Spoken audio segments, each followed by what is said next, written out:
We here at Radford University, I have the opportunity to share my experience as a young child who was exposed to the genocide of Cambodia in the late 1970s. Good evening. This is quite an honor for me to be here and to share with you some of my personal story. I was one of the fortunate who survived the Cambodian genocide that took place from 1975 to 1979. I was introduced as Amanda, but my birth name was Sokanya. I changed my name to Amanda when I became American citizen. I was proud to becoming American, and I want an American name. When I started school in this country, it was very difficult to make friends because of the culture and language differences. But when I was in 6th grade, a kind, sweet girl reached out to me. Her friendship completely changed my experience as a young teen in a strange country. I felt that she had saved my life when she befriended me. I wanted to honor her in some way. I asked her to choose a name for me when I become American citizen. Amanda is the name she chose. I was born in a small farming village of Rangkisei, Cambodia. My father was a teacher, and my mother was a homemaker. When I was 3 months old, my family moved from farming village of Rangkisei to the small town of Wattamam in Battambang province. Wattamam was a safe, close-knit community where neighbors share other joys and sadness. I had a happy, carefree childhood, playing with other children in the neighborhood and with my sibling by the river edge. But then, suddenly, my world was turned upside down. For almost 5 years, my country had been in a civil war as the leaders fought against each other to gain control. Often, we hear gunfires in the distance, as well as the sounds of exploding bombs. Then, one day we heard the rumble of tanks and heavy trucks, and voices shouting over the loudspeaker. My mother and sibling and I ran to see what was happening. The communist Khmer Rouge troop had overthrown the government forces and was celebrating the victory. Everyone ran into the street cheering, happy to hear that the war was over. But then the soldiers started shouting, shooting guns into the air, telling us we have to leave quickly because the Americans were coming to bomb us again. They told us not to take anything with us because we would be returning to our home in just a few days. On that day, April 17, 1975, all across the country, people were forced from their home at gunpoint and marched into the countryside. For months, the Khmer Rouge moved us from place to place. They didn't give us food or shelter. We scavenged for food and slept on the ground at night. Finally, the soldiers separated families into units and put us into work camps. They took away our belongings, leaving us only a few pieces of clothing, which we had to dye them black, like the clothes worn by the Khmer Rouge. This was the first step in stripping us all individual identity. They made us destroy all documents, personal documents, and family photos. I don't even know my actual date of birth. My family had no pictures from my childhood. Family connection were forbidden because we were told, Angka, the organization, was our family now. The regime closed all schools, destroyed all institutions, and ended the family structures and culture. No longer were people seen as mothers, fathers, brothers, or sisters. We were all merely properties of the regime. Doctors, lawyers, teachers, artists, anyone who worked for the former government were rounded up and executed. We were forced to work hard to grow crops, but were forbidden to eat the food we grew. Instead, twice a day, we were given a very small bowl of watery rice to eat. Because we were starving, we supplemented our diet with whatever we could find: roots, plants, even insects. But this was also forbidden, so we had to be very careful not to get caught. In the beginning, I was too young to work. So while my parents and older sibling were forced to work long hours in the field, I became mother to my younger sibling when I was only 5 years old. But when I was 8 years old, the Khmer Rouge said I was now too lazy not to go work.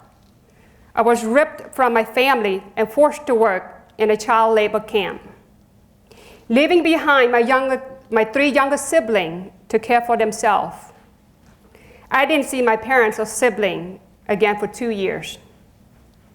Every day I worked long hours in the rice paddy in all kinds of weather, planting rice or in assembly line, with other children building the mud path that divided the rice paddy into quadrants. It was very heavy work. We filled large woven baskets with mud and passed them from hand to the ends of the line where the mud was dumped out. This continued until the mud rose above the water level to create a pathway. The pathway provided access to each area of the rice paddy, as well as stations for the guard. The Khmer Rouge soldier paced the pathway, rifle in hand. They watched us work, as we worked, and would punish or kill for the slightest infraction. I saw people, from young children to elderly, killed by a blow to the back of their head, or suffocated with a plastic bag that the soldier had just tucked into the belt just for that purpose. I lived in constant fears of torture or death as I watched the one gentle nature of my people turn hard. Friends and family began to turn against each other just to survive. I learned to work through fever, illnesses, and injuries. No work meant no food.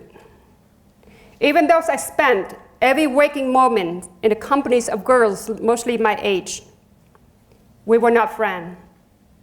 Forming connection with each other was forbidden so. We spent our days working and planting in silence. When we woke in the morning, each of us was given 8 bundles of rice seeding to be planted. We could not eat until every stalk was planted. They gave us no instruction, so I watched others to see how it was done. Following their example, I would plant my stalks, forcing them deep into the mud, only to watch them float to the surface and need to plant it again. We were not allowed to eat until every stalk in all bundles was planted. I went to sleep hungry many nights because by the time I finished planting my bundles, I would return to the food station only to find the cooking pot empty. With my stomach twisting with hunger and every muscle in my body aching, I returned to the ramshackle buildings with broken windows and holes in the roof that we call home.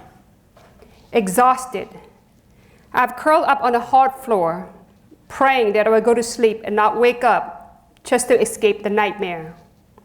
That seemed like the only way to freedom. One day, about a year after I was separated from my family, I was planting rice and had the feeling that someone was watching me. I kept my head down and continued working, but the hair stood on the back of my neck. I was afraid one of the Khmer Rouge guard who was watching me, and if you were singled out, that could only mean trouble. Finally, when I raised my head again to check the row I was planting, I saw what looked familiar, like a familiar figure, planting in another part of the paddy. It was unusual for workers from different camps to be working in the same field. But on that day, women from another group had been brought in to help. When I could steal another glance without being caught, I gasped. I realized that the woman bending over with her hands in the water was my mother. As our eyes met briefly, I wanted to run to her and to jump into her arms. I wanted so much to feel her close to me, but at that young age, I have already knew that if we even acknowledged seeing each other, we would both be tortured or killed. I still feel the ache in my heart when I remember that day. But now, as a mother myself, I cannot imagine the agony my mother must have felt to see her child suffering and not be able to help or protect her. I know her arm ached to hold me as much as mine ached to hold her. We worked and stole glances at each other all day long until the shout of my mother's Mekong, which is what we call the guard, called her worker to pass to leave for the day. I edged to the border of my own quadrant, next to the path where they would pass by as they left the paddy. My heart pounded, longing for contact, for more times in her presence, for just one more look. As the workers silently assembled into this single lines and started to file out of the field along the path, I knew our time was up. When my mother passed by and still at work by the path, I heard her whisper, "Chit hai no," which in Cambodian means, "How much more to go?" She was asking if I'm almost done. She could not, of course, wait for my response. She could have said anything, but she said the only thing that mattered for our survival. She was checking to see if I would eat that night. Then in January 1979, the Vietnamese troop invaded Cambodia.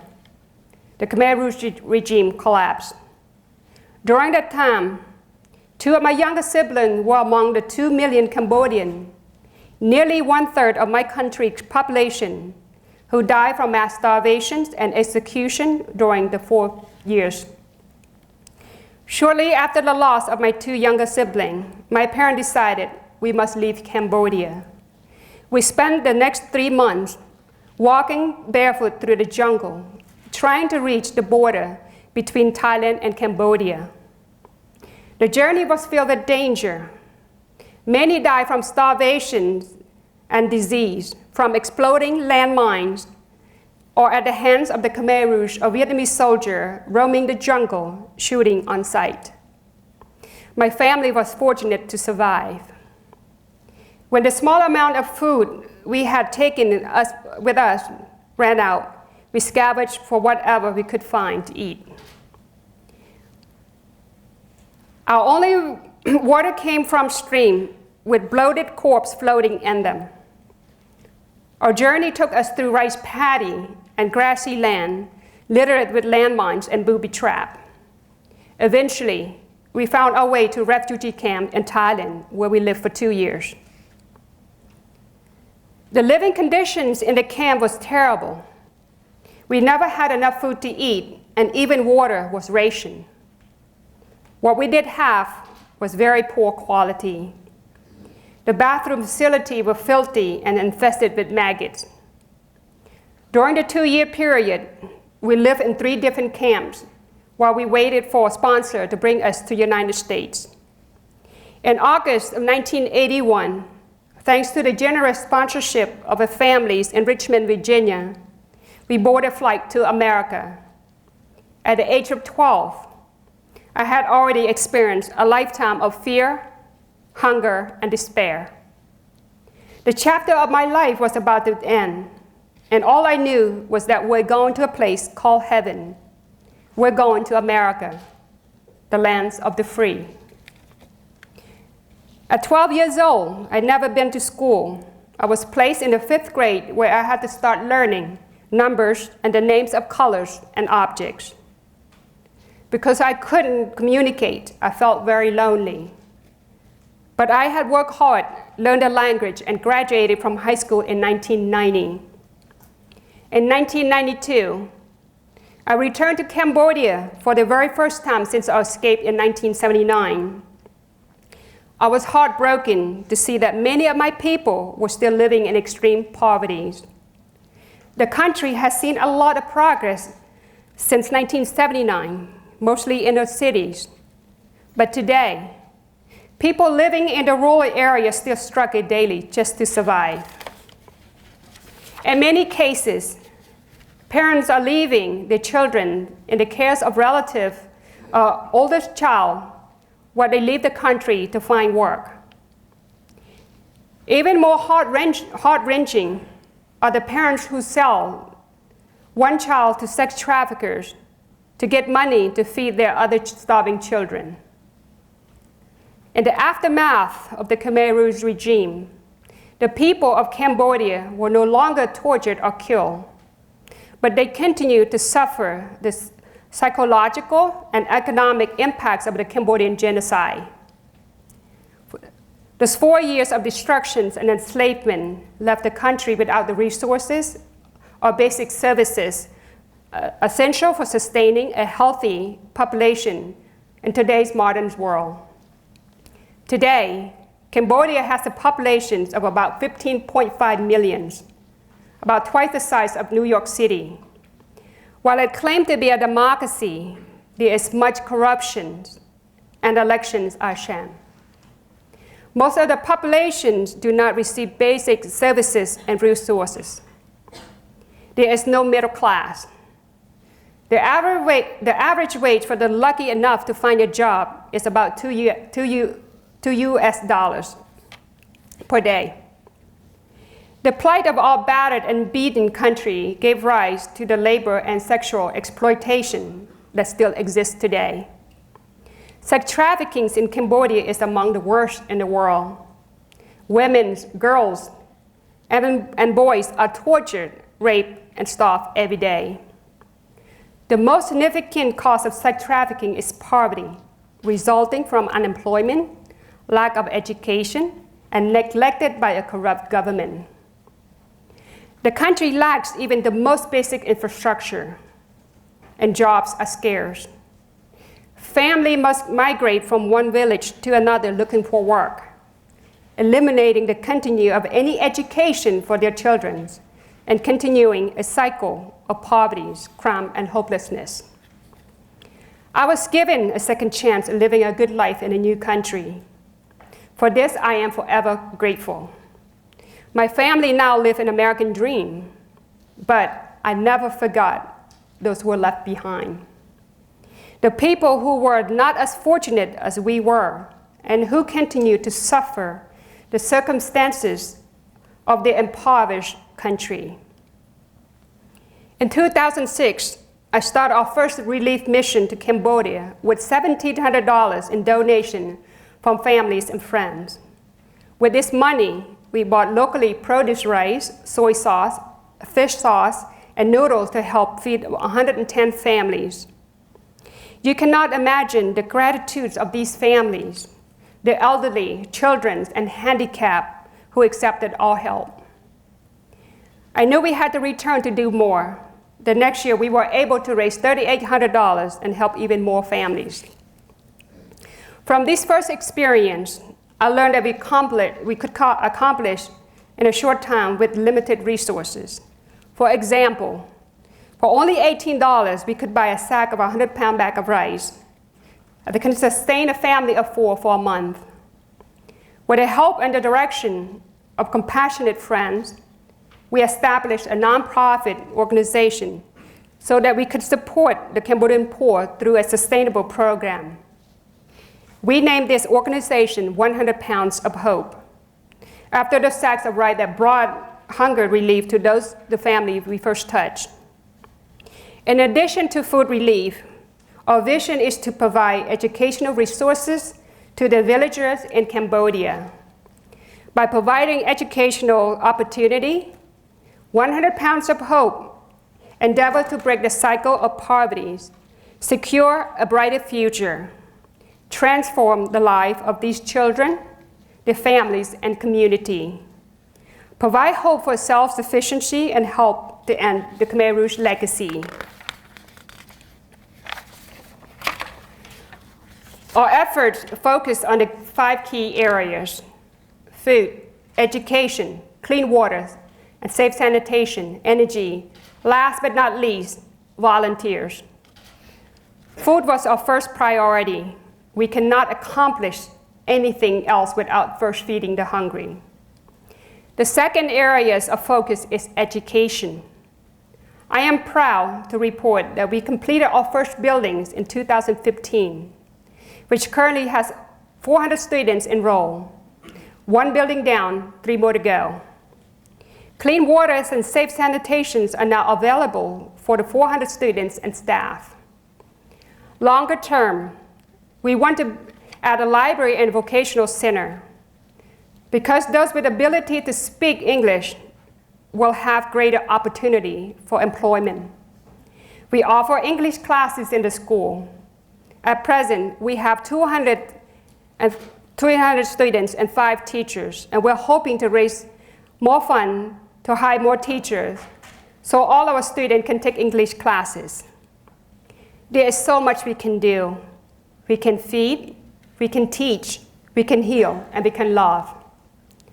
Through the generous help of our supporters, we continue our effort to lift the children of Battambang out of poverty, providing them with the opportunity to live with dignity and to help future generations never experience the hopelessness from having nothing at all.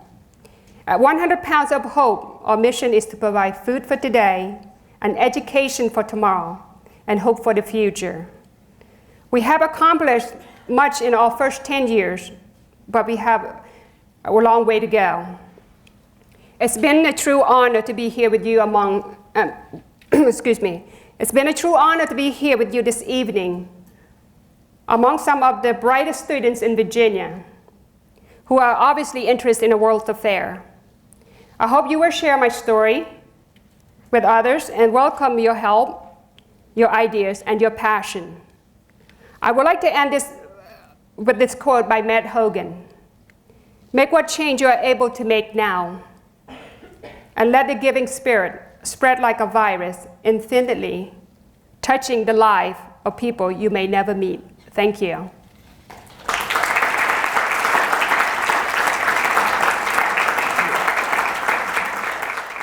I was really surprised because a lot of students, they hang after they speak to ask me questions. So it's more and more questions, it's all good questions, and I was pretty